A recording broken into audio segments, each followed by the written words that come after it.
Selamat pagi Bapak Ibu yang terkasih dalam Tuhan, Shalom.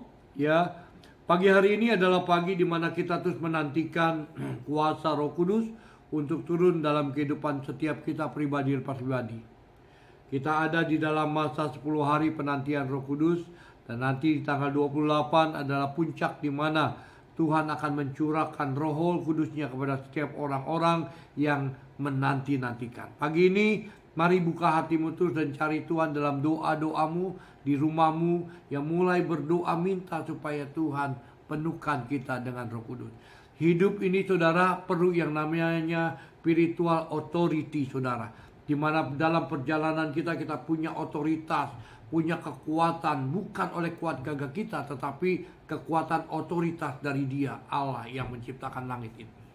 Makanya di dalam satu ayat, saudara, Kisah Rasul 1 ayat yang ke-8 berkata begini, tetapi kamu akan menerima kuasa kalau Roh Kudus turun ke atas kamu, dan kamu akan menjadi saksiku di Yerusalem dan Yudea dan Samaria sampai ke ujung-ujung bumi.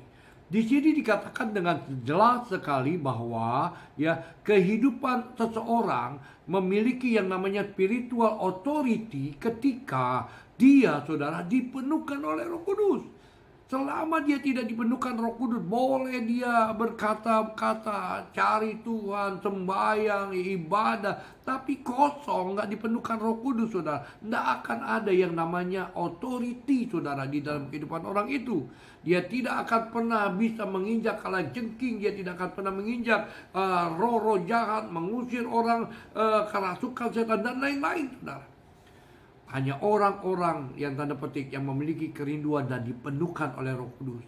Karena dikatakan saudara, kamu akan menerima dunamos kuasa kalau Roh Kudus turun ke atas kamu. Ingat saudara, dialah Yesus yang akan membaptis kita. Karena itu dalam hidup kita mari terus kita nantikan Tuhan.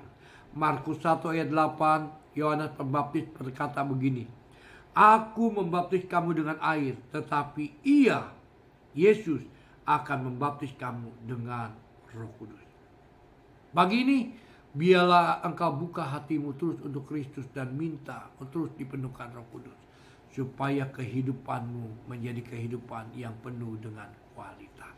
Selamat pagi, Tuhan memberkati kita semuanya. Shalom.